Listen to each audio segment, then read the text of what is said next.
우리 수산업에 대한 통념을 깨부수는 책. 정석근 교수의 되짚어보는 수산학. 정석근, 베토, 2022.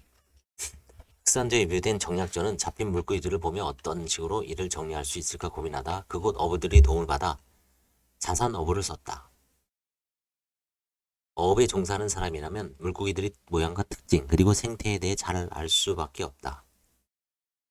이 책을 쓴 정석근 교수는 우리나라 어부들이 해양수산부보다 수산업을 속속들이 알고 있다고 말한다. 이론적으로 아는 것과 직접 물고기를 잡으면서 깨달은 경험이 서로 많이 다르기 때문일 테다. 제주대학교 해양학과 교수인 저자는 기존의 통념을 깨는 주장들을 책 곳곳에 쏟아냈다. 가부간 진실을 가리기 위한 논쟁과 그러한 논쟁이 많아지는 것을 바람직하게 보는 나로서는 그의 주장들이 신선하게 느껴졌다. 해양수산물의 양을 결정하는 것은 햇빛이다. 햇빛을 받은 바닷속 플랑크톤의 엽록소는 강합성을 통해 탄소와 불이 결합된 당을 만들어낸다. 에너지의 원칙인 그 당을 만든 식물 플랑크톤을 동물 플랑크톤이, 동물 플랑크톤을 1차 기초 어종이, 그 다음에 덩치 큰 육식 어종이 단계적으로 먹이사슬을 이루고 있기에 해저 생태계가 유지되는 것이다. 결국 강합성을 하는 식물 플랑크톤의 양을 통해 수산물의 양을 측정할 수 있는데 인공위성 사진으로 파악한 우리 바다 주변의 식물 플랑크톤 양이 일정하므로 수산자원 역시 그렇다고 볼 수 있다.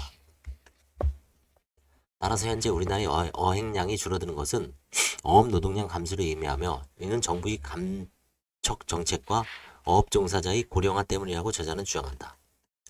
그동안 정부와 언론은 어획량이 줄어든 원인을 어부들이 무분별한 남획으로 규정하여 어획량을 규제하고 그 먹이를 설정해 알을 벤 물고기나 치어는 잡지 못하게 했다. 하지만 물고기 개체수에 유의미한 변동이 생기지 않는다는 건 통계 수치로 금방 알 수 있다. 저자는 이런 규제에 대한 과학적인 근거가 없으며 오히려 이로 인해 엉뚱하게 중국 측 어민들만 이익을 보고 우리 어업은 큰 피해를 입을 뿐이라고 말한다. 우리나라에서 명태가 사라진 까닭은 기후변화로 동해안의 온도가 상승했기 때문이다. 그럼에도 일각에서는 명태가 없어진 게 우리가 노가리를 많이 먹어서라는 주장을 펼친다. 명태의 치어를 방류하여 명태를 돌아오게 하겠다는 연구도 소득 없이 끝났다. 또한 총 허용 어획량제를 두어 규제하는 어종이 있는데 그 해유성 어종은 우리만 단속해서는 안 되는 것들이다. 고등어, 갈치, 조기, 오징어 등이 그렇다. 국적이 없다. 서해, 남해, 동해는 물론이고 동중국해나 캄차크까지 갔다가 되돌아온다. 이들을 비롯한 규제 대상이 모두 11개인데 일본은 7개에 불과하고 중국은 아예 규제하지 않는다. 더구나 조기나 오징어는 많이 잡힐 때도 있고 적게 잡힐 때도 있는데 저자는 이것이 기후변화와 어종의 특수성 탓이라고 설명한다. 남획으로 어획량이 줄어드는 게 아니라는 말이다.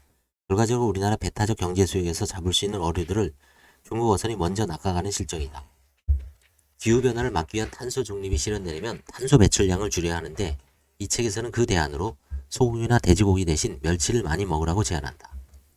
멸치가 사용하는 탄소가 소나 돼지 1500분의 1밖에 되지 않기 때문이다. 그러나 멸치 또한 어획량 규제 대상에 속한다. 고등어나 정어리 같은 소형 부어류가 단백질 1kg을 생산하는 데 배출하는 탄소량은 곤충보다 80배, 소보다 1500배나 적다. 한편 우리나라는 고등어의 산란장마저도 제대로 파악하지 못하고 있다. 확실한 건 우리나라 연안바다에는 고등어 산란장이 없다는 사실이다. 동경 128도 이동조업 금지령이 일제강점기 때부터 존재했는데 지금까지 그대로 유지되고 있다는 것도 이 책을 통해 처음 알았다. 우리나라 수산학 창시와 관련하여 비판의 목소리가 있었다는 것도 마찬가지다. 그 밖에 저자는 수산과 해양을 하나의 부서로 편성한 점, 그리고 수산물과 관련된 정보가 제대로 공개되지 않고 있다는 점에 대해서도 문제를 제기한다. 이렇듯 이 책은 수산업에 대한 새로운 시각을 제공할 뿐 아니라 우리 수산업을 제대로 이해할 수 있도록 도와준다. 다시 말해 꼭 읽을 만한 가치가 있다는 뜻이다.